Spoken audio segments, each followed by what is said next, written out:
very nice to see you here again.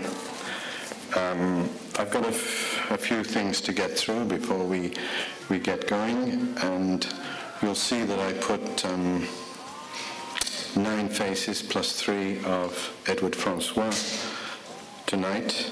I'll come back to who they were. I'm sure many of you know who they were, but there was a reason why they were put there. First of all, it's a great pleasure to have Edward Francois here tonight, and I would like to thank the practice Lalande and Doyle for presenting and for helping to sponsor this evening. Just allow me a few words about Lalande and Doyle, both of them alumni from Carleton. They have a common commitment to creating architectural solutions that satisfy the client's functional needs and spatial aspirations. They are a provider within Ottawa and elsewhere to both private and public sector clients in the fields of architecture, interior design, and historic conservation. So I'd like to thank them very much for their contribution to this lecture, because it's these sponsors that keep this lecture going and allow us to expand it a little. First of all, I will have a word about Edward Francois, but I would like to introduce in a moment Thomas Michon, who is the cultural attaché of the French embassy here in Ottawa, because they have set this going. You'll see on the screen, nicely flashing. I didn't fix that. I think it's programmed into the slide. Vis-a-vis architecture, and I would like Thomas to explain a little bit, and then I'll come back and introduce Edward Francois and what we're doing a little bit after when he's spoken, and we'll have a little discussion. Thank you, Thomas. Hello, good evening. Thank you, Roger, for your introduction. It's been a real pleasure to work with you on this project. You've been a true source of inspiration at every step of our architecture series. I would like also to thank Marco Frascari, Director of the Azraeli School of Architecture and Urbanism at Carleton University, as well as Federica Goffi, Associate Professor, for their dependability in working with us. Merci Edouard François d'être là ce soir, c'est un privilège et un honneur pour nous, et certainement une source d'inspiration. Le Canada et la France sont deux terres fécondes en matière d'innovation et partagent les mêmes interrogations, les mêmes défis sous bien des aspects. Crise économique, révolution numérique, révolution des sociétés, capacité à envisager les enjeux globaux et à anticiper les bouleversements que nos mondes commencent tout juste à percevoir. Nous tenons au sein de cette ambassade à stimuler le dialogue et les échanges entre nos deux pays afin que les acteurs économiques, les décideurs politiques, les professionnels du secteur culturel, mais aussi la société civile puissent se nourrir des expériences innovantes et des champs d'expertise les plus en pointe de part et d'autre de l'océan. The Embassy of France is always looking to enhance cooperation exchanges between France and Canada in such fields as education, visual arts, film, architecture, design, interactive media, and cultural industries. Of all the projects we passionately promote, the lecture series Vis-a-vis Architecture, When France and Canada Connect Architects, is among of those who best embody this idea of dialogue that I mentioned. So what is this event all about? Questions about the sustainable development of large urban centers in the 21st century now play a decisive role in the thinking of elected officials and developers, as well as in architects' practices. Innovative products that arise from new technologies have been designed by manufacturers and optimize the functionality and lifespan of materials. Green architecture and eco-urbanism have opened the way to many articles, debates, and new methods. As architecture reestablishes its ties to this line of thinking, it is embracing new themes such as eco-responsibility and global public good. These new practices, which were unimaginable a few years ago, meet the expectations and the hopes of a public that is increasingly concerned about the protection of urban environments. They are significantly altering the thinking on housing, public facilities, urban transportation, and more generally, our vision of the city of the future. All these ideas are now universal, from Asia to South America, from Europe to the North American continent. Canada and France are each faced with these questions in their own way and offer innovative solutions. The idea behind vis-à-vis architecture is simple. 6 renowned architects from France chose 6 cities in Canada, meet Canadian architects, students, and architecture enthusiasts to share their practices, thoughts, and ideas.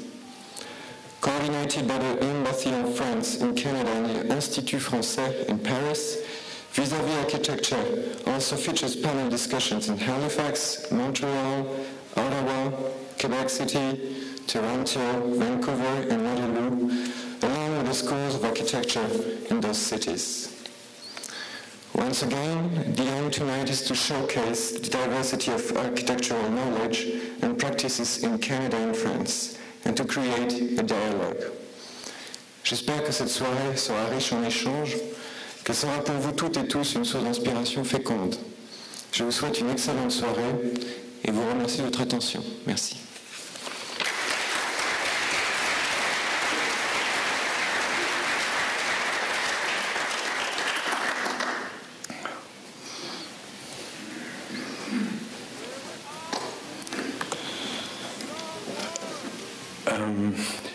Edward Francois will talk probably around 40-45 minutes, and he assures me if I give the signal he will stop and we will start a little discussion.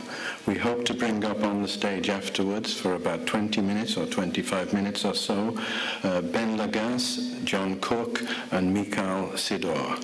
We want to try and engage the architect in a discussion from some of the aspects that he will address here. I have asked each of the person to address or respond to Edward Francois, excuse me.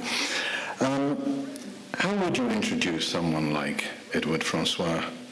Well, you could put a series of heads on before a slideshow, including people like Georges Perec, Gordon Ramsay, Quentin Tarantino, Eddie Izzard, Malcolm McLaren.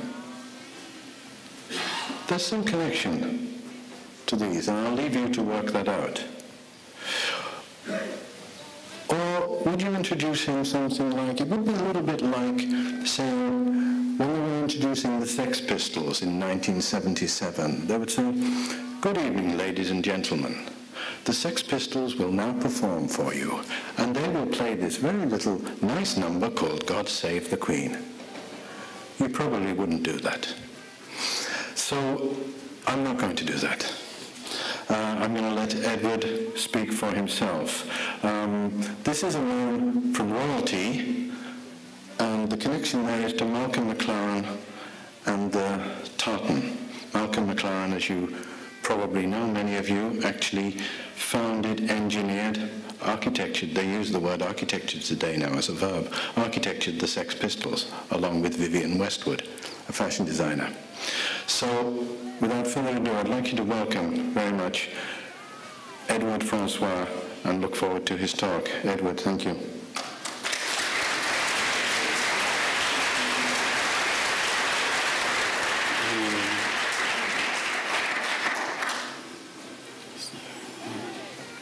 PDF.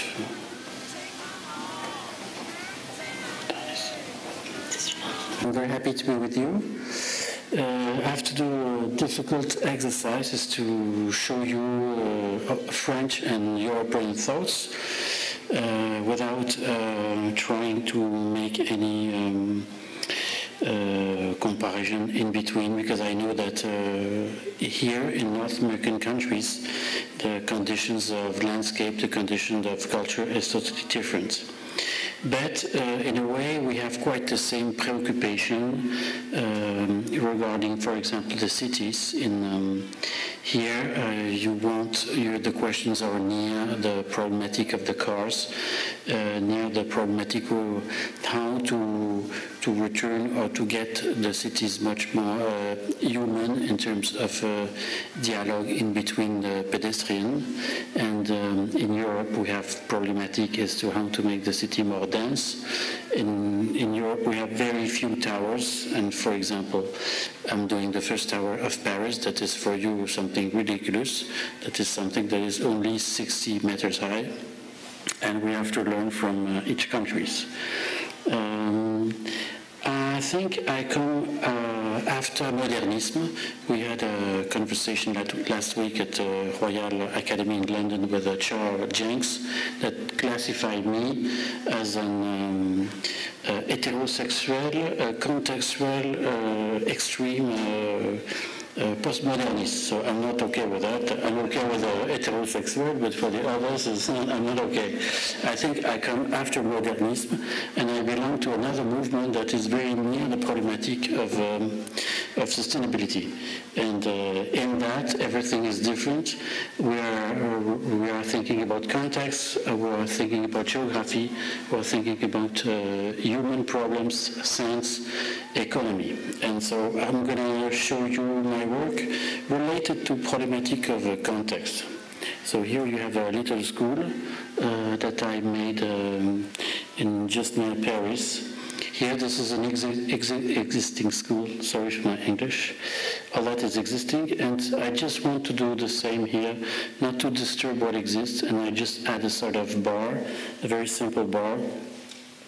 In cantilever, it is a 35 meters cantilever, and this is the beam. I asked the engineer to make that calculation big when you have A4 inside and small when you have nothing. This is the school in front of his context. And what I like in terms of problematic of context is not to disturb nothing, as ugly as it could be, as beauty as it could be, because beautiness and ugliness doesn't exist. For me, you have this context that could be a school. This is a school that has been designed in 1970, and I just have to respect that without any preconceived vision. I will show you different projects. So these are small projects that I build. Here I had a commission in between a nice village in the countryside in France and a very interesting forest. And I try to do a sort of hermaphrodite project. So it is the city that wants to become a forest, and a forest that wants to become a city. So in between, it's sort of a cube of nature that are totally in between a forest and a city. My work is informed about landscape, and I used to do once in architecture and once in the landscape. So this is, for example, a building that is going to be high integrated. At this moment of the picture, everybody could laugh because it's not at all integrated. It was the thing I was telling to town mayor over there. I said, look, my building is totally in the landscape, and she was totally afraid about the vision. But doing another part on the landscape, it becomes quite invisible. This is when it was at the opening. So the building here is in the sort of big bar of nature and trees. This is one of my quite biggest commission after a long movement with small, quite artistic intervention in the landscape. I was being asked by a builder to do this building in Montpellier. It was a difficult commission because the private builders in France are quite difficult to manage. They are only focused about money, not at all about my problematic that are landscape, that are a sensitive and emotive point of view. This was the riverside in Montpellier, and behind here you have the city. And I just want to make a building that is informed about nature and then wants to be nature. So the building is in vegetation. This model, belongs to the Saint-Georges Pompidou's collection. I'm in Saint-Georges Pompidou's collection since more than 15 years. This is the plan, and here you have the balcony. So it's something that speaks about the body is inspired like a chameleon by the context, and in terms of use, I want to do a building that is informed about inside, outside, and I invented these balconies here that are totally extract of the flat. This is the realization in 2000.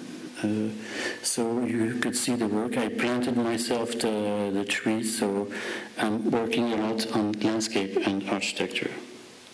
This is the balcony in the landscape. It's painted in gold. It's a color I choose because my builder asked me just a Christmas day what will be the color of the island. He was with his banker, and I said, Philippe, it's Christmas, so it's going to be painted in gold. This is gabions, prefabricated gabions that are made with a. Here, this is a coffrage. Then you put iron here, and then we put stones. We put sands to block the holes in between the stones, and then we put soil, and then we put some concrete, and then we finish the block. And when we return the block, all the sands goes out, and the vegetation grows inside of the skin. This is some details. This is the balcony. The idea of that is how to give to persons who are living in town the idea that they are in a sort of private house. So I think the thing we have to challenge is all the contradiction of architecture, because, for example, I think it's the same here. Persons, they really want to be in town, near the shops, near the animation streets, and on the other hand, they want to have their own house. So we have to give different characteristics and to respect this contradictions idea. So this is the balcony with a fence here, and you have a pot that is hanging just under the building. You have here the watering here. And so it's in the south of France, and it's very sustainable because with the watering, the plants grows, and with the water and evaporation, it is something that doesn't need air conditioning. This building has been chosen to make the campaign for the Minister of the Culture. Just after I had this commission in Paris, in Christian de Portzamparc, that is one of the French Presque Prize, to do this building in the middle of a garden. This is the model I show to my client. It is very important to show very strong model to their client because it's a training point. You know, the client, when he sees that, he knows that he will have something very strong in his head. Because if you throw a dirty model, you will go down. So with that, you can only go up. So it's a hairy building. And this is the perspective. It's a building that is totally in cement, in concrete, with a concrete pot. This is new technology of pot, and with a sort of white hair. This is the building without the plants. And I want this building in a way to be very ugly. So very ugly, and that it's a building that is expecting vegetation. This is the details. It's a building that is made random with black and white trucks of concrete, so they arrive and makes sort of curious design. This is the back side of the building, so it's the north facade, and this is the realization. I had problem with white bamboo because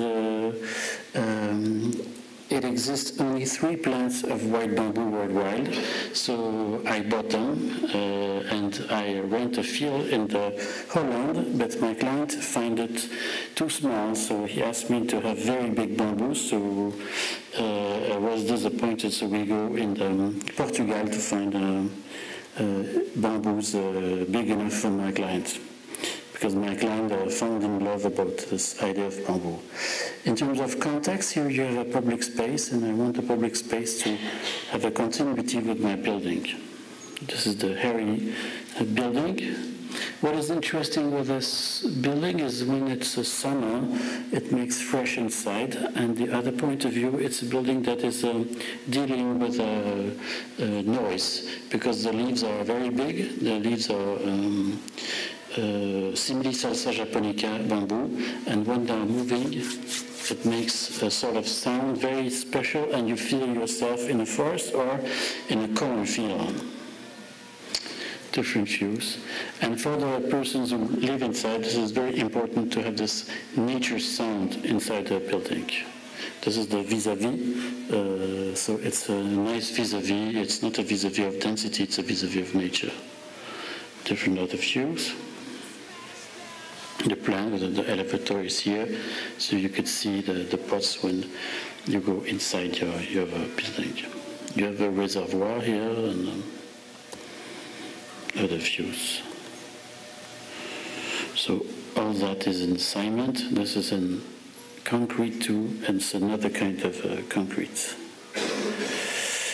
This is you don't have any entrance. You enter in the elevator directly from outside.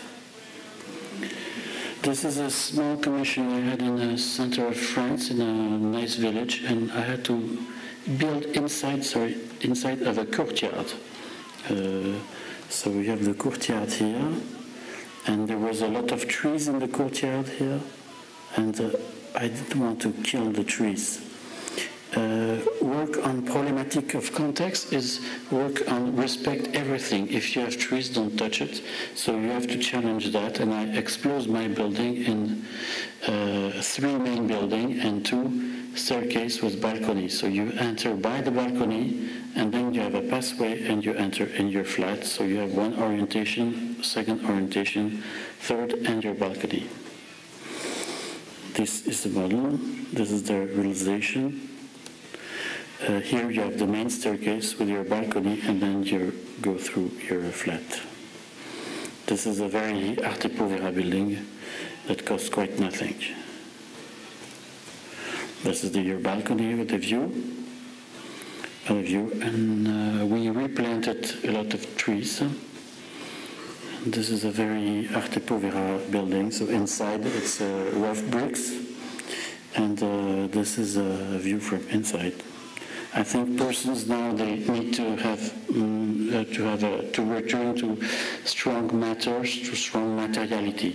When you paint all the walls, for example, in a flat in white, you don't know where are the main structure, what is the secondary structure. This is different views, different details. So this is the sort of a low-tech technology, and sometimes somehow we have to return to simple solutions. This is, in terms of sustainability, very strong, because this is oak, and the oak are linked with stainless steel. I had a commission just after in Brussels. It's just here you have the park, Egmont Park, and it was a very rich private woman, who was one of the richest women in Belgium, who asked me to challenge this Hôtel Particulier, and I proposed to design a green tower. But the green tower afraid everybody, so I cannot do it. It was, I think, 6 years ago, and so I was challenging this Hôtel Particulier. Sorry,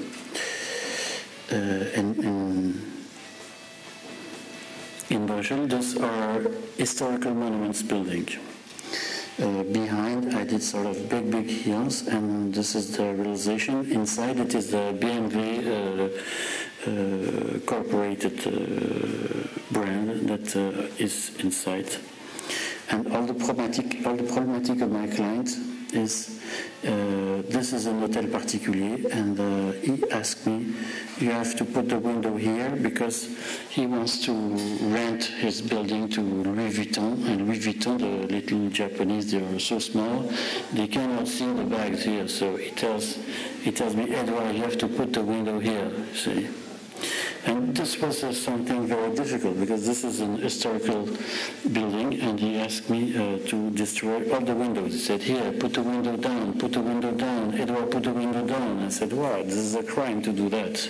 You know, it's a dégueulasse, it's horrible. But in a way, you have this historical building, and we have to challenge with Histoire. And I decided to put stones on to close all the buildings and to make new holes, very big new holes, totally free for the Japanese. And all the stones that I extract, I put in a cave, and I give the key to the town mayor, so the building could return as it was by the past. For everybody, the design was so difficult to understand, so I had to put muré, that means close with stones, and troué, that means the hole is here, because for everybody, this rectangle doesn't mean nothing. This is the realization, so these are the existing windows, and this is actually the new windows. It is the biggest glass that you can find on the Belgian market. Just at the same moment, I don't know why, a big French client asked me to do an hotel on the Champs-Élysées. So I was well known as a totally Baroque architect, a little bit crazy, and they gave me this incredible big palace on one of the prime locations in Paris. So you have the Champs-Élysées here, Georges V, and Quentin Bouchard is in another suite. And my client bought this building, this building, this one, after this one, after this one, after this one. And he asked me, Edouard, you have to do an hotel with that. And we have two problems. We have a problem here, this is a bank, This is a bank building with glass, but it's impossible to do something with that, with the rooms. And here I had located all the elevators, so I have to demolish that and that. And I didn't demolish this building, and I didn't demolish the other building, because for me, if you work on sustainability problems, you have to demolish very free, because we needed complexity. If you demolish everything, you return to a sort of a tabula rasa, and to make complexity arrive, it is very difficult. I think this problematic is everywhere. If you want to return to a certain complexity, you have to work with what exists. And the main question was how to show to everybody that this whole thing is an hotel, because you have quite such different buildings. So I decided to copy this building, an Haussmannian building, and to paste it here and to paste it here. This has sense for me, and in a way, the unity of the hotel becomes in a rhythm, you know, yes, no, yes, no, yes, Haussmannian, not Haussmannian, Haussmannian, not Haussmannian, Haussmannian. And I said to the client, are you in the rhythm, client? And he said, yes, yes, I have it now, I have it, yes, no, yes, no, yes, oh, you got it, we want to do the hotel. But I had to copy the thing, you know, so this is copier, cut, and paste here.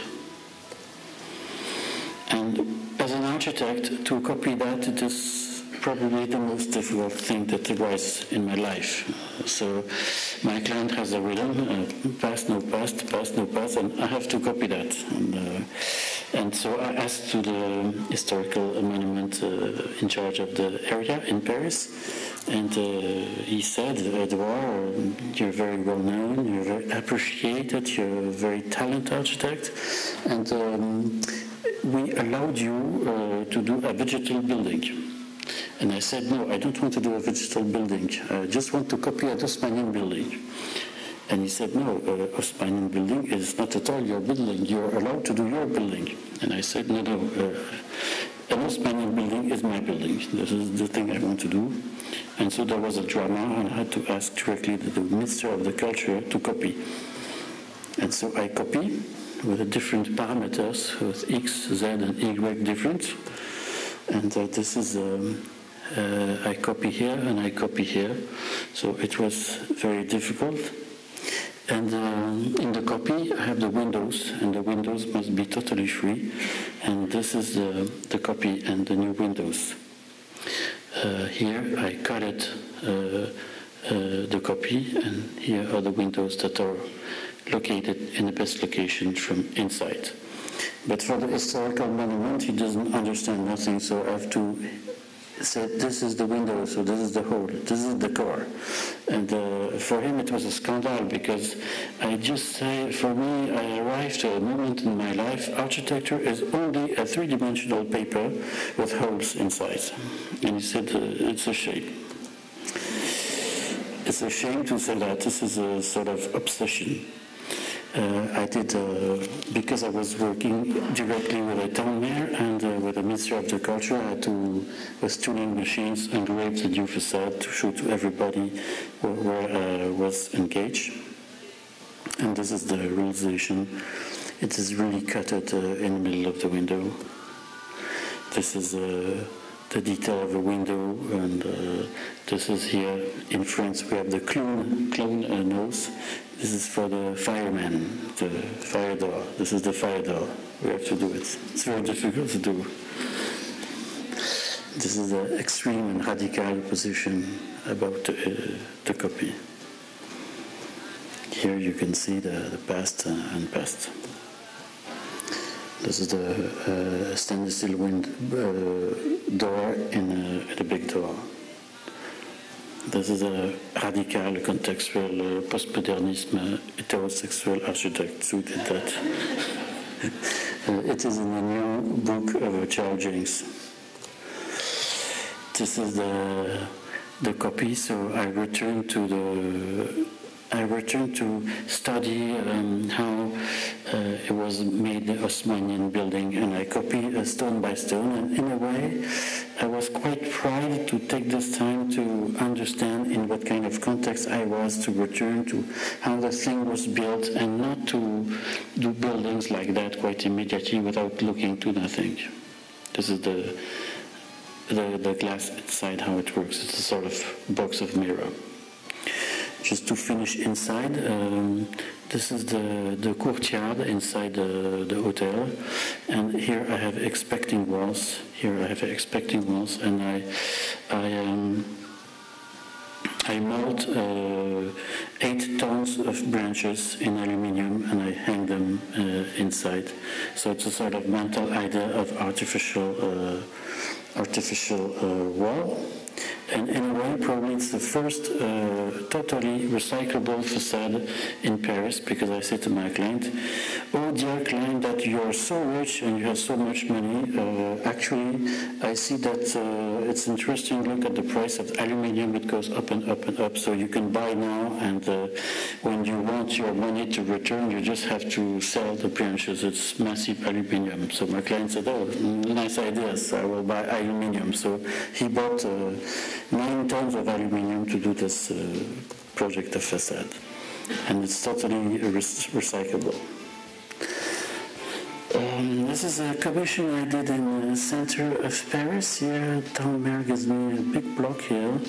It was the same moment than the Fouquet's, and it is in an area of Paris. It's a very popular area, and I didn't want to touch to this block here. You have existing buildings that are very small, and so I put all the density of my block in a big block, and here you have small houses. Here, this is something important. This is 2 meters large, and I think if we want to work to a city, a very human city, we have to rethink about putting close the building, because the modernism puts the building really for each other on a sort of green floor that has no taste, and so we have to rethink about how to put close the building, and this is a complex exercise. This is the main staircase. In this project, I don't have any distribution from inside. Because you're in a sort of curious courtyard, I want everybody to open his door outside, exactly like a bit a pavilion.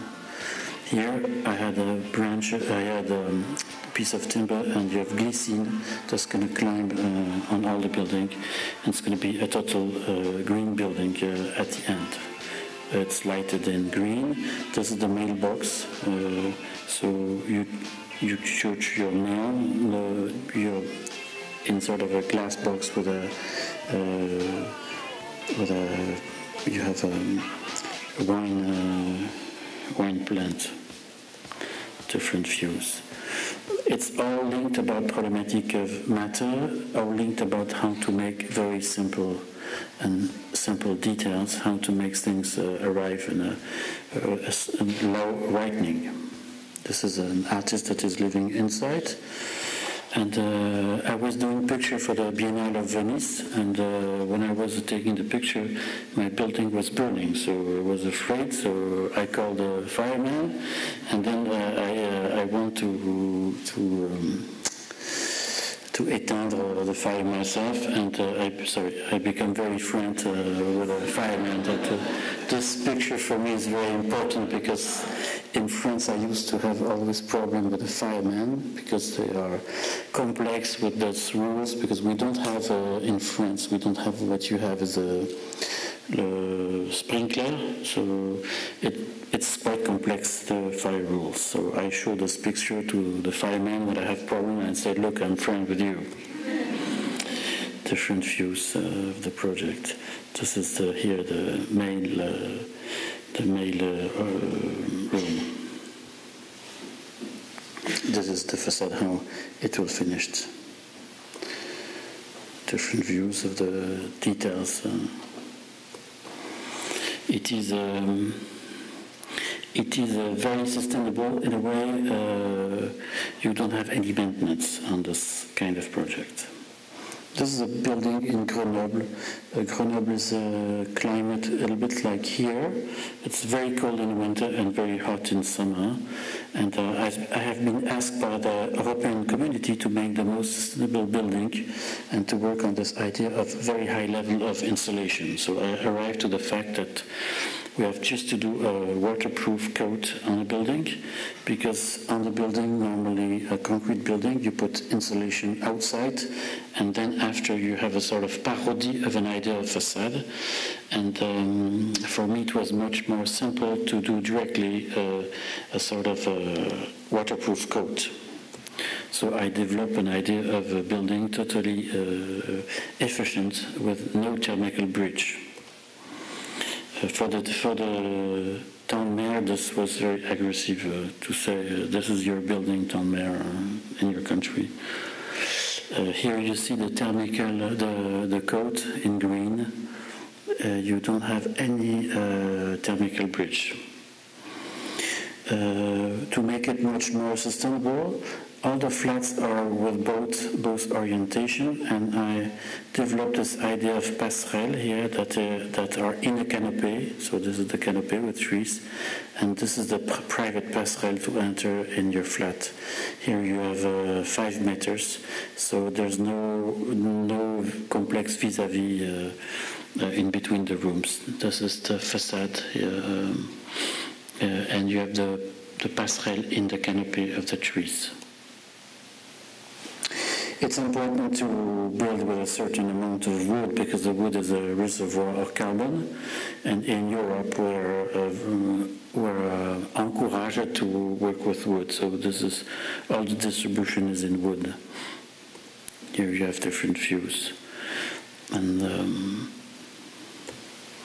this is the facade, the soft facade. It's something that is moving with the sunshine. The view before the garden was done.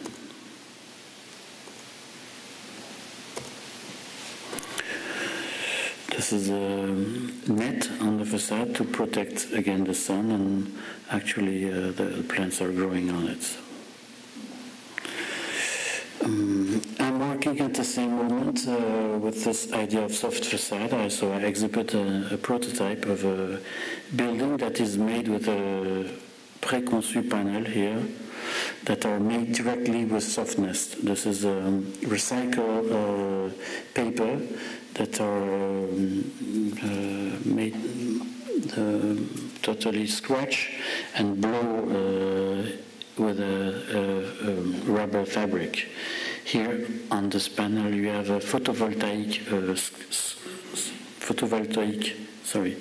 screen that are directly glued on the rubber. This is how it's made. These are soft prefabricated wall to do housing, and so I exhibit that at the art fair in Paris at La FIAC.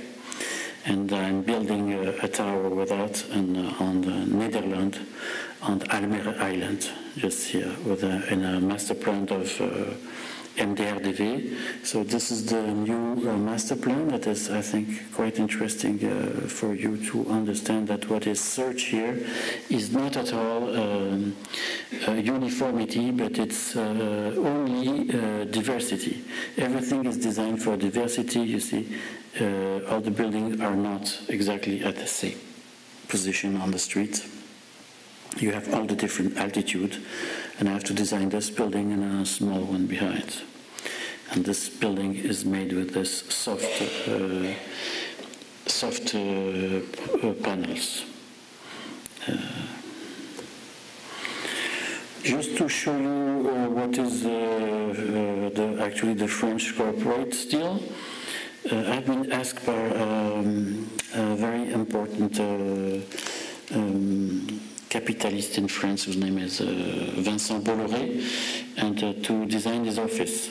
And so I designed his office, and for advertising guy, and so he asked to a very corporated architect to do the job. And when the advertising guy arrived in the office, they don't have any idea, and they said, it's too corporated, we hate that, and you have to ask Edouard François to do something. So I design new furniture with very rough contreplaqué plywood, and I edit. This is plywood. This is our charnière, and I edit a new wallpaper. This is not brick, but wallpaper. And here, this is the big table with holes, so you work in a hole, and you have cactus to create privacy in between the table. So this is the very, very boring plywood. This is the cactus, this is plastic, so it's all made with sheet, but anyway, it's working quite well, because now Vincent Bolloré is meeting his very important meetings inside the hole of a table with his friends to make the direction of his group. This is all wallpaper, so I take pictures of our own factory in Germany, and so we put that. And this is no painting, this is only the carton on it. This is here this is plywood. This is the view of inside the very corporated office. This is the new cloison I put, the cloison vitrée with glass. This is glue with silicone on the pieces of steel. So we just take the silicone and then puff, we glue the vitrage on it. This is the main entrance. You know, it's totally made with rough things. Other kind of views. This is a commission I have now in Senegal. Here it's 3 kilometers of sea, and you have a big lagoon inside, and so this is 100 hectares. This is all that. And I develop new kind of rooms, so you have different kind of rooms. This is the lobby. Lobby is a sort of big snake, and so I'm working on the pixel of a python. And so this is the main réfectoire. This is the eating room. that are made with sort of cone, geometric cones, and so with different materials of Africa, and in between you have some holes, intersection for the air. Here you have all the rooms here. You have rooms inside the trees here, cocoon. So this is the new room for the Club Med that are lighted by night. It's a little cacahuete peanuts room that are like grapes. And you have other kind of peanuts on the lagoon. They are made in Brazil. This is the prototypes in Brazil. It's in Brazil because I'm working with a forest Siwa silicon seal wood, and in Africa you cannot find that. So it's a prefabricated panel, geodesic, and it will be assembled in Africa. This is after the treatment. This is inside, so it's a sort of African parametrics architecture. This is the African parametrics. Decoration is made with recycling wheels, different scarification wood. That I'm working with a lot of artisans in Dakar. Just a big commission in the landscape of France. This is an old city here. I have to work at the entrance of this old city. This old city is the city of Honfleur. And just in the suburb of this kind of city, I just want to do nothing. So it is just a sort of a ground that becomes a hill that cracks. And here you have all the commercial mall that is there, and I copy existing building inside of the town, like monuments to make punctuations. Here are the big parking area here, 1 or 2, and this is just a sort of a very silent area of hills. This is the mall inside, commercial mall, and here you could see how invisible the thing is. This is actually one of the biggest artificial landscape in development in France. This is more than 10 hectares of work only on the artificial geography. A commission that was very difficult for me recently. It's in building. It's in a suburb. You have this kind of suburb everywhere. It's the Plan Voisin suburb, so it's a big block here, big block here, big block here, towers here, commercial center that is totally introverti. So this is La Place inside the commercial center, and little pavilion here. And this is the center of the city. And so they asked me, Edouard, can you do beautiness here? Because we need beautiness. And I said, I don't know what could do beautiness in ugliness, because your area is so ugly that that if I put beautiness, ugliness will collapse. So I said to them,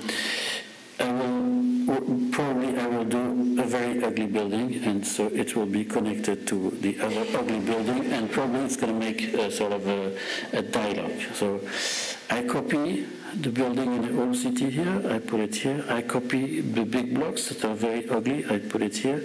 And I copy the little pavilions. And in a way, it is a very contextual way to do, and this is the result. So, and this is, in a way, it makes the city very strong, because here you have one door, here one door, one door, one door. It's how to multiply the different entrance and to arrive to a very human and a very commercial center. You need all these doors and all these little things. And if you put a big block with one door and after a silence and one door and after a big silence, it hasn't the characteristic of a center.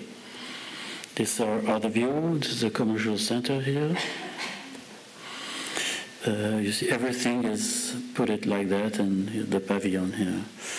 And so you don't believe I'm doing that. Yes, it's just a theoretical project. Now it's in building. Here you have the existing, the building of the city center, the big block, and here you have the pavilion on the top.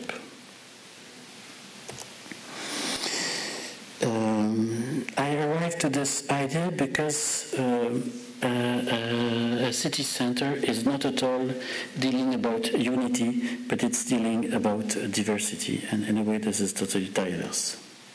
This is the concept.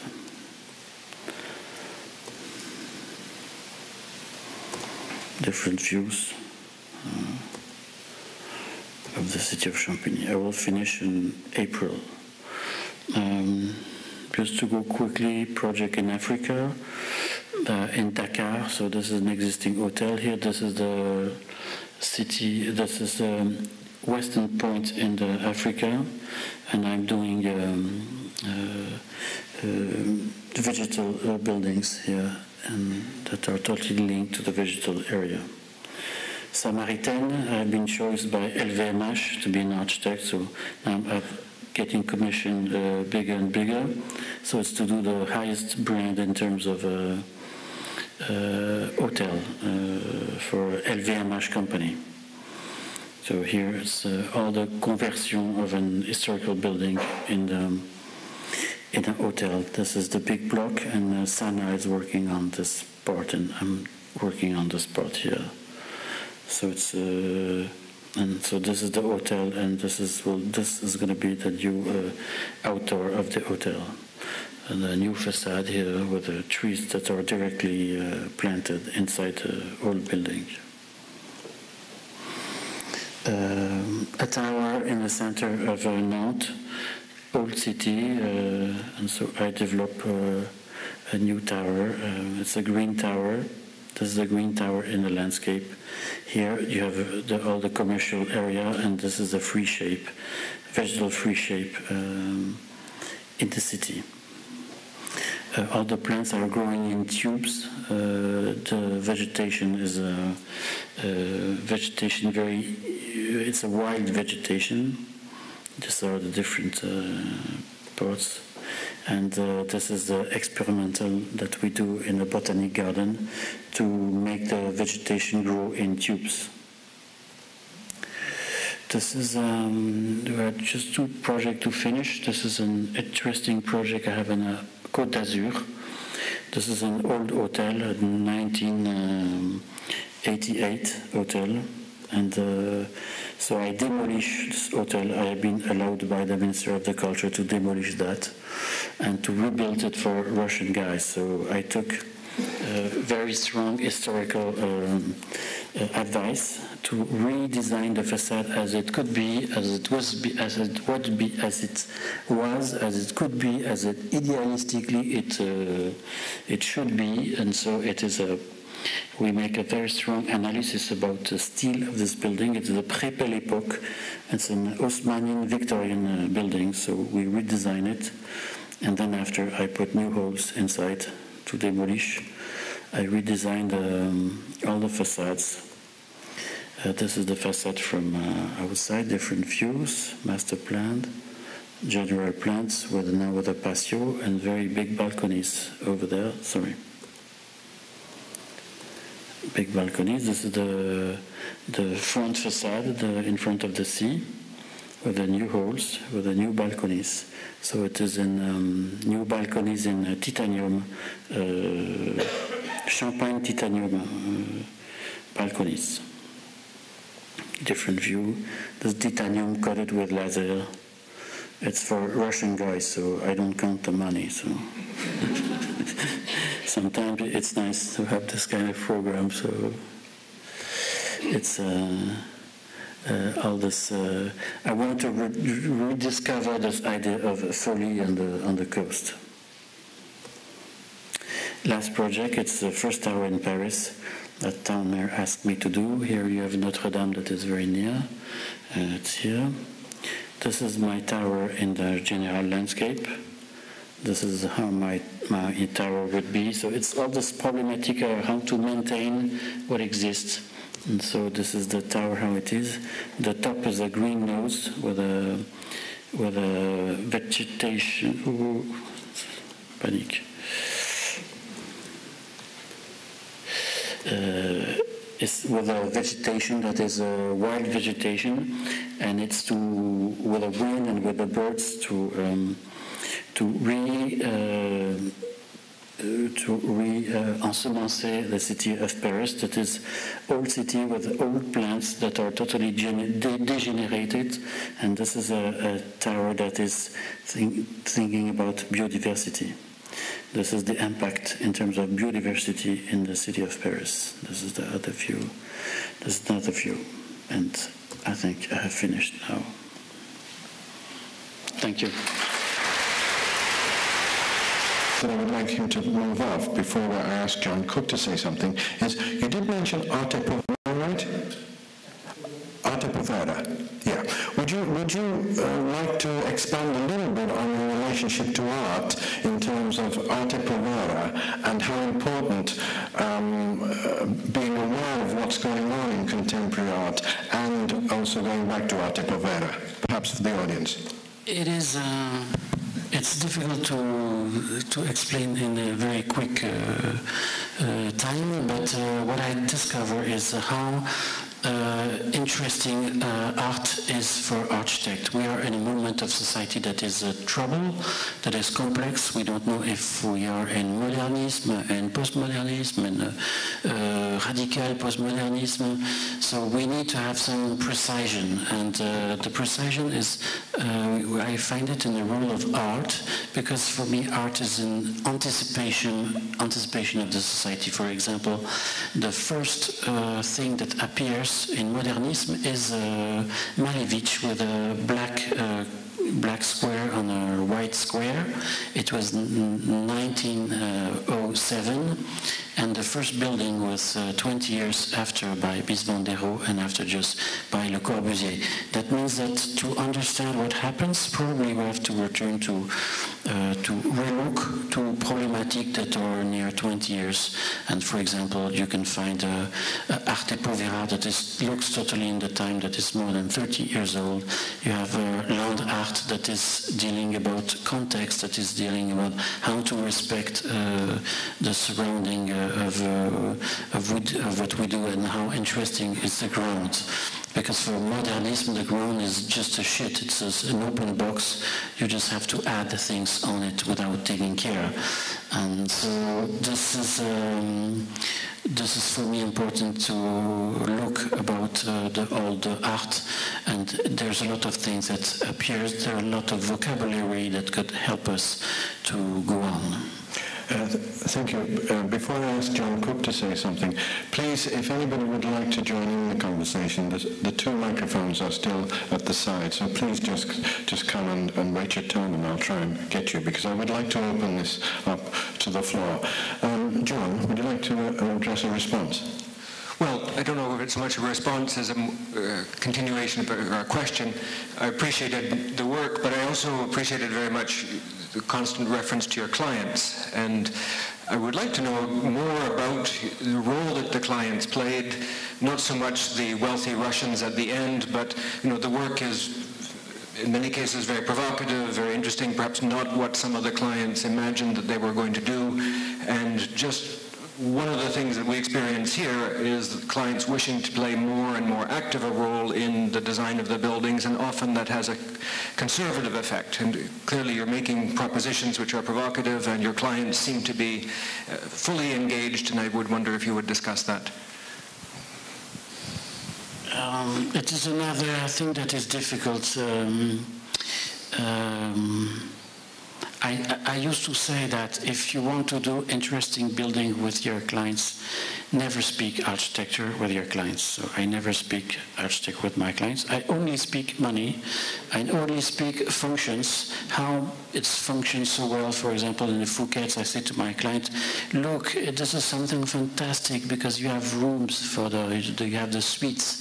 And I'm going to put the windows exactly where you want. I will ask directly the decorator to put the windows, and I will respect that, and it will be so perfect for you. And he said, wow, we are in a very difficult area, so normally it's the historical monument guy who puts precisely the windows, and now it's the decorator that will put the window. He said, Edouard, if you do that, I will accept everything of you.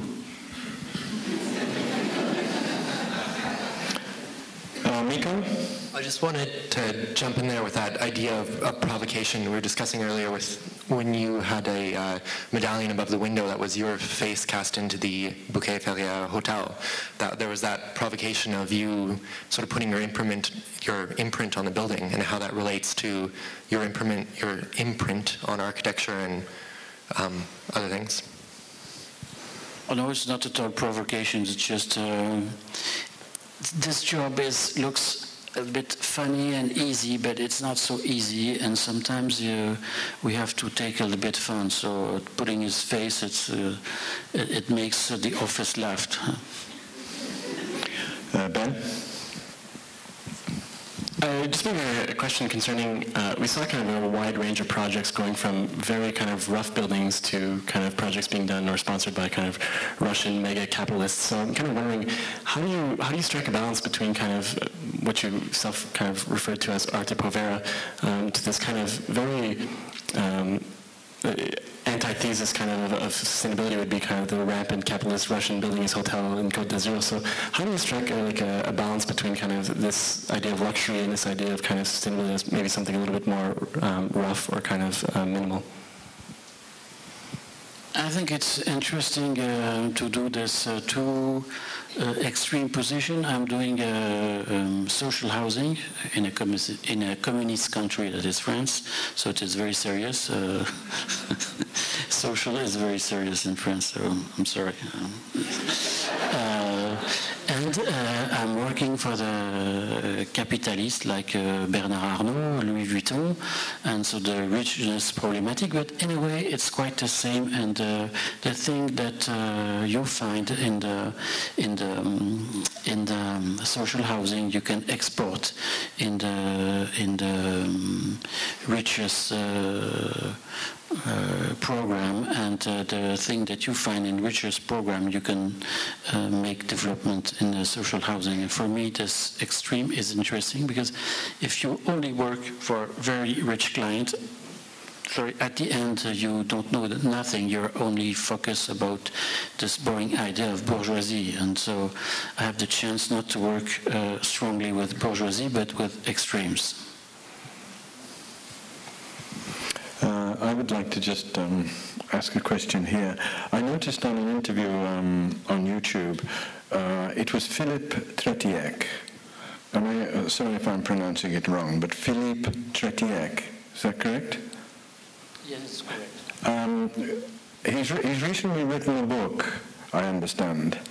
Could you say something about the climate of the debate in Paris that perhaps you're aware of that's going on at the moment that we wouldn't know about, and what is, the title of the book? Could you say something about that? The book of Tretiak? Yes. What is the title? Is 14 Points de Oh yes, it's a book that he wrote 10 years ago that is re-edited, and the title of the book is "Do We Have to Hang the Architects?" And it's something quite interesting because we are in the center of all problematic, and so as soon as something is going well, we're not responsible. It's the politician, and when the things goes bad, it's the architects who are responsible. And all this book is about all these stories of how to work in France. Is it interesting? Does it have a critical position, or is it attacking people like Dominique Perrault at the time? What's the position he's taking? Well, in a way speaking, it's a provocative title, but in a way it's interesting because it's attacking different personality, and it's attacking me too, and because I think worldwide what is something not interesting is nobody wants to critique the architects. It's something very impossible to do. We always speak about what is interesting, but never what, for example, is the Bibliothèque of Dominique Perrault a good building or not a good building? And to have this debate is sometimes interesting. And it's not only about what is nice. Did they have a debate about Perrault's building? What do you think about the Apparently it's French, so we are registered here, so I cannot speak. I cannot speak.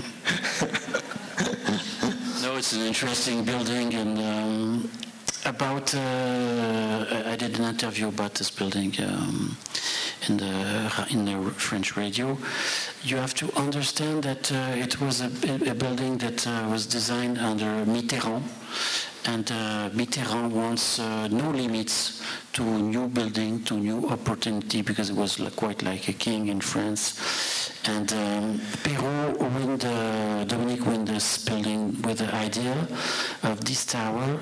Inside, all the books, all the knowledge of France is there, and it's exhibited in a new facade. So the facade is a glass facade, so normally you could see the books. But there's a problem with the sunshine, so it's a facade with a,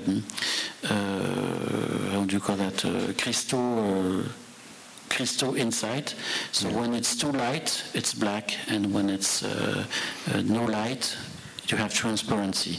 But when Dominique develops this first prototype, it costs, I think, 3,000 euro by meter square to develop this new facade, new technology. And Mitterrand said, stop, I don't want to spend this amount of money for, I don't see the books. And so, in a way, he should have stopped, but it's not his idea. And so, the main concept actually we said it's open books, and so actually it's not at all open books, but it was open books that you could see through this facade. Yeah. Thank you. We'll come back to maybe Christian Portzamparc. I would like to ask you about the development of French architecture since you mentioned his name also. But we have a question here, a gentleman here. Would you like to pose your question? Yes. How do you keep the trees alive? How? Yeah, how do they stay alive? It's 12 floors up. I'm working very strongly with a botanist. I'm working with Patrick Blanc, I'm working with Claude Figuereau, and when I arrive to do these high green buildings, I'm working with seeds that are wild seeds that are incredibly strong and that could develop in the condition that you cannot imagine. And we choose the plants that grow in the mountains, and in the mountains they grow in gaps that are very, very narrow. And so when we develop these tubes, we recreate the exact condition for this plant to grow. We have watering, and it's in a way quite simple. We have a reservoir, and the plants are growing quite well.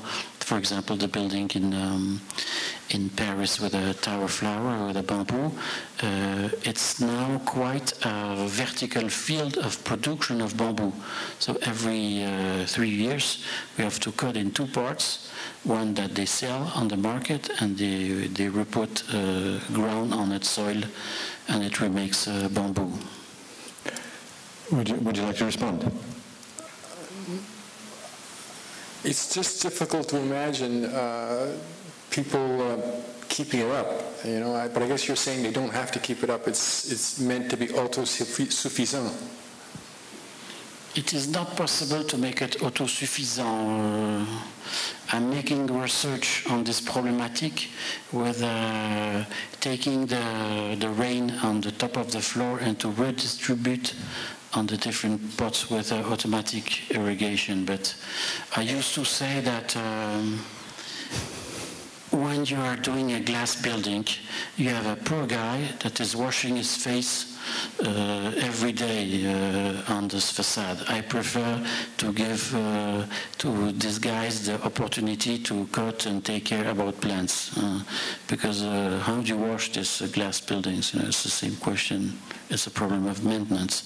It's difficult to imagine buildings with no maintenance, or I imagine building with low maintenance.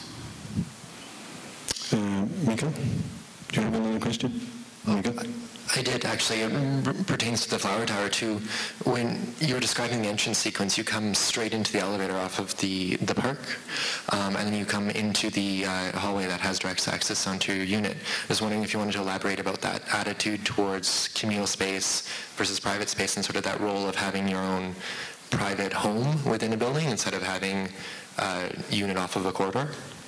It is a private home. We have to be very strict about privacy. By the 70s, everybody was the babakul, and they imagined that everything was possible, that we could share everything. But now we know that doesn't work, so we have to be straight with privacy. But I'm working on some ideas interesting. To make the community work well, we have to cut the community in some parts that are linked to identity problematic. If you have, for example, a very big building with one entrance, it's too big, so it won't work. So you need to have multiply the entrance, and at the end you have a block, and then you have buildings, and in the buildings you have entrance, and then you have some parts, and then the human community is working normally. So we have to respect, in a way, scales. And the problematic of the modernism, they don't respect no scales in terms of social humanity. They make big blocks with a huge quantity of persons, and it's not possible to say to a community that is near 1,000 persons, we are all the same. We are not all the same. We could be all the same 10 by 10, but not 1,000 by 1,000. We have a question from the floor.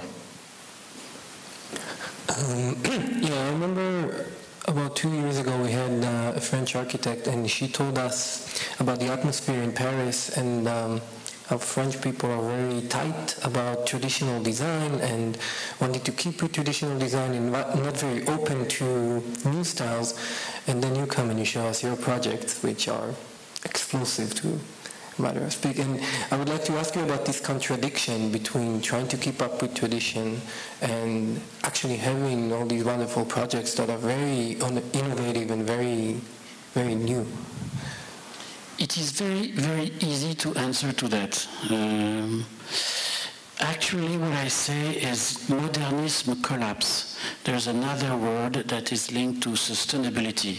In this work, in this new word, in this new topic, the magnetic points are near to context, to human, to ephemeral, to seasons. So as soon as you communicate it on these values, the great public comes with you.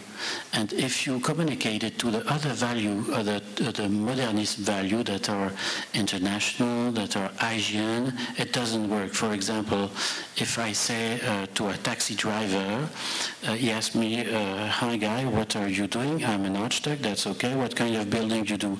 Oh, I'm doing a building very interesting. It has no relation to the place I'm doing. It could be everywhere. You could put it Hawaii, Honolulu, Montreal, Paris. I'm focused on a building that is totally an Asian building, totally white, that you can really plug it everywhere. The guy, he will stop the car and say, hey, mec, you go out. You do the same exercise. I didn't show in picture. You do the same exercise, and you said, I'm an architect. I'm doing a building. I'm very focused about doing it doing in the place, to respect the place. I just wanted a building that is visible and invisible at the same time. I'm interested about trying to find the best matter of this building to be in relation to a context. I'm focused about this idea that the building in summer won't have the same aspect that in winter. The taxi driver, he would tell, where's the building? I want to see it. Ben? Yeah, you just brought up an interesting point that I maybe wanted to expand upon. But in kind of what you were saying were the new poles after the collapse of modernism, you mentioned éphémère. And I think in a traditional kind of understanding of sustainability, or at least kind of what has been kind of advocated in North America for a while, it's been kind of seeing buildings as lasting longer.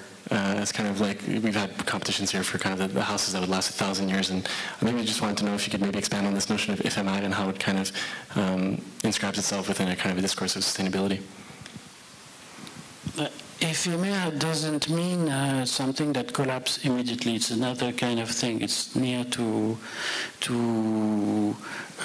it's probably much near to seasonality. It's near to for oxidation. It's near to things that are probably moving in a time. So doing a building in copper, it's moving slowly with different events. For example, I did a building in copper, and I just varnish some patterns on it with invisible varnish.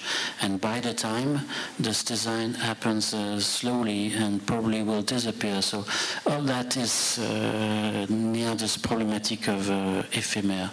And ephemer, it's something interesting to work, but it doesn't mean the building will be destroyed. So. We spoke, Edward, I would like to ask you, we spoke going to the taxi about research in an office. Often we find sometimes when we're teaching in a university we're a little bit isolated and we're playing catch up on many things that are being done in practice. For example, digital tooling and parametrics. And we talked about parametrics on the way. Could you say something about A, how you use research in your practice, B, at what stage you built up the tooling machines that we talked about, and C, what would you look for in a student coming to work with you?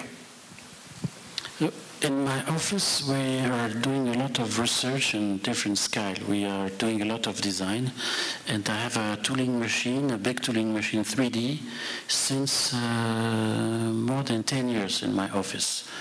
And so we're doing prototypes, and it's very interesting, and it gives us idea. We had an exchange about that. Robert showed me a sort of piece that students makes against a column, and I was telling him the problem of this tooling machine is they're making things that are in a way abstract because it's dealing about precision, exact precision, and this is something that is not the reality. The reality is much more boring. The reality is irregular. The reality, you cannot measure the reality. If you want to measure a column is dirty. A column is not something that is a cube. Here you have perhaps 5 millimeters bigger. Here you will have 6. Here 4. And how to deal with that? And so we are doing research. We are doing, for example, the same thing with a column, that we make it a little bit bigger, and we are working on the relation in between these shapes that are making ultra precise and how to manage this distance that is the imprecision in between precision and reality. And it gives us solutions that are extremely interesting in terms of detail. So this is the way we search other solutions in our office, and we do that. We have this preoccupation quite all the time.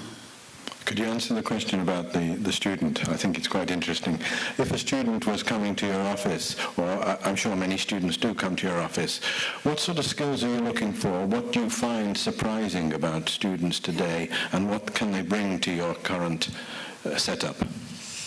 We have a lot of stagiaires in our office, and what I like with the students is I like their baby brain. So they're not totally, how do you call that? In French we say gaufré, mold. Their head is not mold, and they are quite open to a lot of solutions, and they can go out of your boundaries, and you leave them, and you look at them, and after it's a sort of a challenge with them, and I do very interesting things with the students. For example, the facade of the Fouquet's has been designed by students, so I try to focus very strongly on the idea of the facade, and I said to a stagiaire, now you have to design the facade.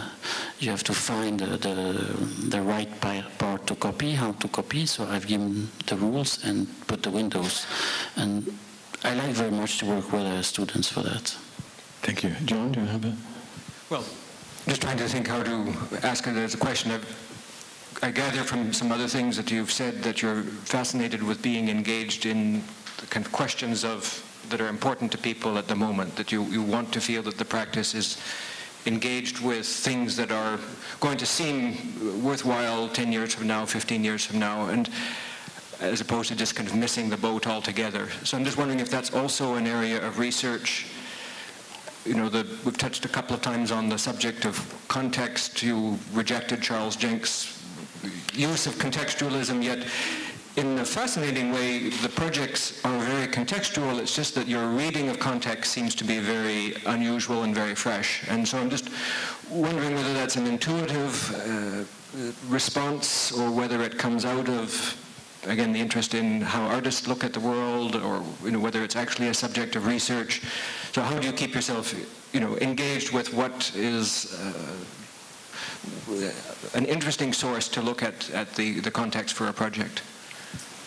About the context, I am a context guy, but Charles Jenks put that in postmodernism.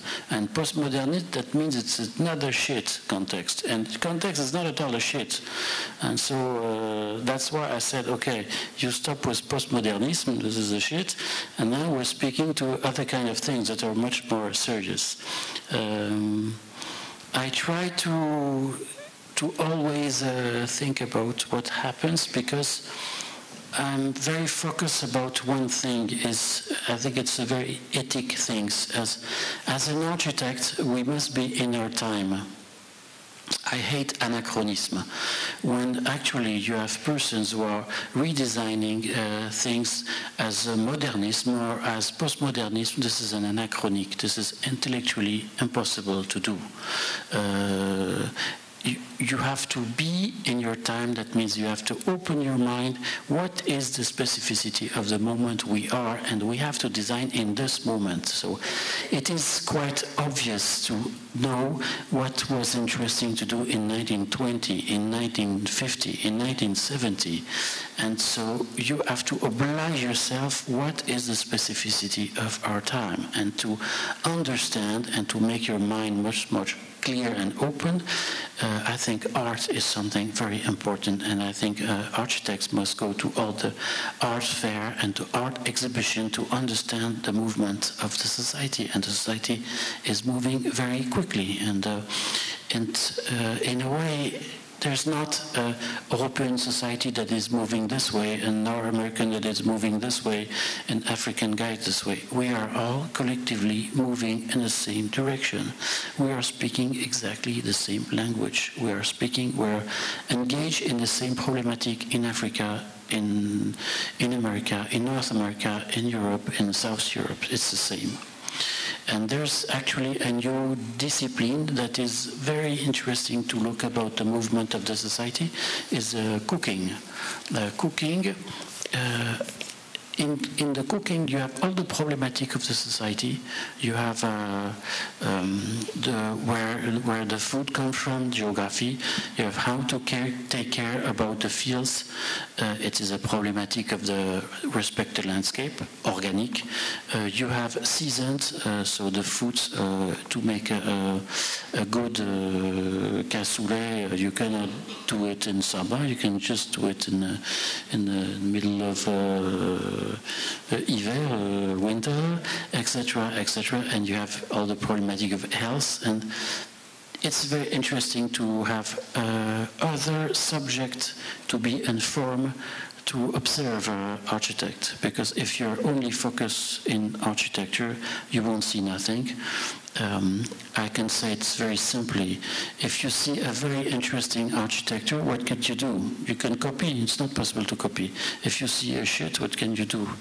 You just have to hate. So you have to go in another boundaries to look and observe what's happening. Would you like to ask a question? Just on the point of copying architecture, you showed a project that you did where you sort of got elements or parts of buildings from like the surrounding and incorporated it into one. So can you elaborate more on this idea of like copying architecture? It is nothing It's not a copy of architecture. It is a problematic of context. So it's not linked to. It's a very local reference. For example, the Fouquet's, I copy a facade that is 50 meters there. So it's not trying to copy something that is in Canada and put it in another place. And you have all this problematic, you can find them in art. Art actually is very interesting in the problematic of history. Modernity is an opposition in between what is there, the context, and what exists. Rem Koolhaas at the Guggenheim, he writes on the front door, I fuck the context. Actually, this is not a nice point of view. Point of view is how to take care of what exists. And how to take care of what exists is how to make your new things less visible, quite invisible. The attitude is the chameleon attitude, and sometimes the chameleon takes the color of the area and takes the shapes of the area. So this is the way how to inform the way I copy, but it's not literally a copy, it's a décalage. For example, the décalage that you could have, you can find in art in the Rachel White-Red. She's making copy, but it's a negative copy. It's a mold, but it's not a positive, it's a negative. You have different way to copy. You have operators that you could find in art is enlargement. You copy, but you make it bigger. It's a bit like the Fouquet's. It's not X, Y, and Z have not the same parameter. It's not 1-to-1. It's 1-to-1 and 2. You have copy. You have a different way to copy. You can copy with artificial and not artificial. It's the case of the branches of the Fouquet's. It's not the branches, it's artificial branches. So it's not a copy, it's an interpretation, it speaks about, but it's not strictly a copy as a bad copy, as a, how do you call that? Facsimile. Yeah. A facsimile. I think we're getting to, there's a question. Copy is not at all what I was thinking. Art is really what your projects seem all about, and you seem to be, all the projects reflect, in my opinion, Vitruvius's concept of commodity, firmness, and delight. Delight including art, beauty, all things wonderful that are in the world. Have your projects, what's the cost of doing such wonderful stuff? The cost for who? The client. It costs a little money more, but they really accept that. And I never have problem of cost and discussion of cost with my client. Sometimes they speak about that, and I said, if you want me to be much more radical, I could go over there. And they said, no, it was just a question. So, for example, I did a school. It was a funny thing. I did a school in Chartres, and it was a facade a little bit complex that we developed specifically for the area.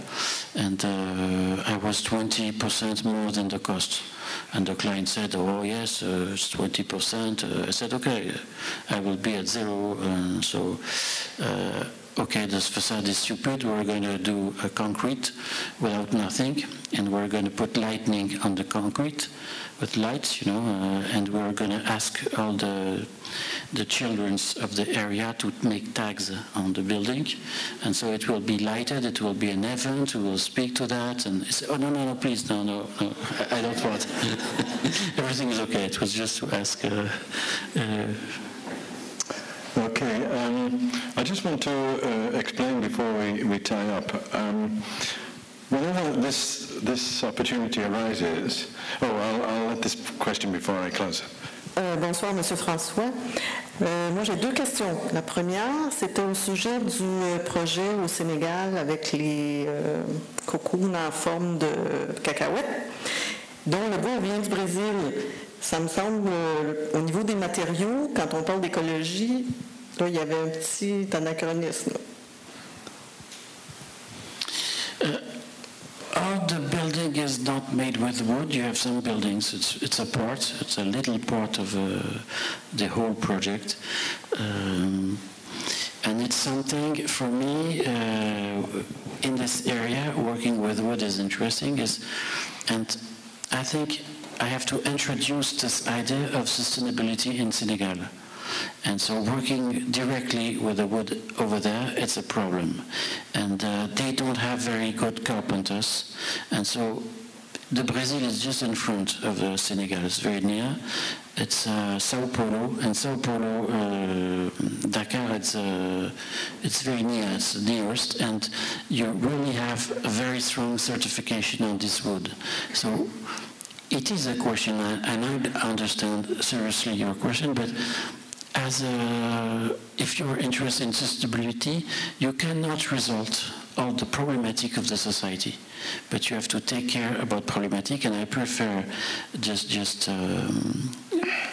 making the building in the Brazil and have workers in Senegal than to make a big hole in the forest of Ivory Coast, because I don't care with that. But slowly, the society will take care about that. For example, what about the cement? The cement, you have some area, they make cement in the condition that destroy totally landscape. It is not the problem of us architects to take care about that. It's the problem of the guy who was doing the cement. So we have to have a dialogue, but we're not responsible of everything what happens. We have this debate in Europe about electricity. Is electricity correct or not correct? So it depends how it's made. If it's nuclear, it's a zero carbon electricity. But nuclear, is it okay as an energetic problematic? If it comes from carbon, it's not correct. So we have to think about that, but we cannot answer to all the questions of this new society that is a society that is thinking about sustainability. We have to think about that. We have to have a responsible attitude, but we cannot resolve all this complex problematic. To point out that it's touchy to use the word ecology sometimes. So you have to, the border is... Anyway, my second question is a curiosity one, is in what kind of a house do you live? I'm working in I'm living in a tower in Paris. It's a tower in Montparnasse. It has been shooted by Andrea Gorski. So it's an historical building. It has been built in 1965 by Jean Dubuisson. And I have the best view of Paris. I have a double orientation. I am in the 16th, 17th floor. It's a duplex that is 3,000 meters square. That is fantastic. And I have all the roof, so I like very much my flat, so it's a sort of paradise. I'm going to finish with this explanation of the faces and close up. Often when I get a guest like this, I often imagine, I'd love to write a book without any preparation and do it in about a week. And I thought, well, if I had to write a book on Edward Francois, how would I do it in a week without much more knowledge? And I just thought last night, I went online and I went to Google and I looked at these, and these characters came into mind. And I think they're all connected with what Edouard is doing and what they have done in the 20th century. Remembering also that he mentioned, we had a discussion with students this afternoon, how important it is for us to know what it is to be in our time and know what it is that other disciplines like literature and art, etc. are doing. So for those of you, Georges Perec is the man with the wonderful hair. You probably, some of you know Georges Perec. I'm going to finish with this, and then we'll say thank you to Georges Perec. I'm going to come here and say, Malcolm McLaren, founder of the Sex Pistols with Vivienne Westwood, the Green Architect, Jean-Paul Gaultier, the young Jean-Paul, Gordon Ramsay, Hell's Kitchen, The Cook, the gastronomy.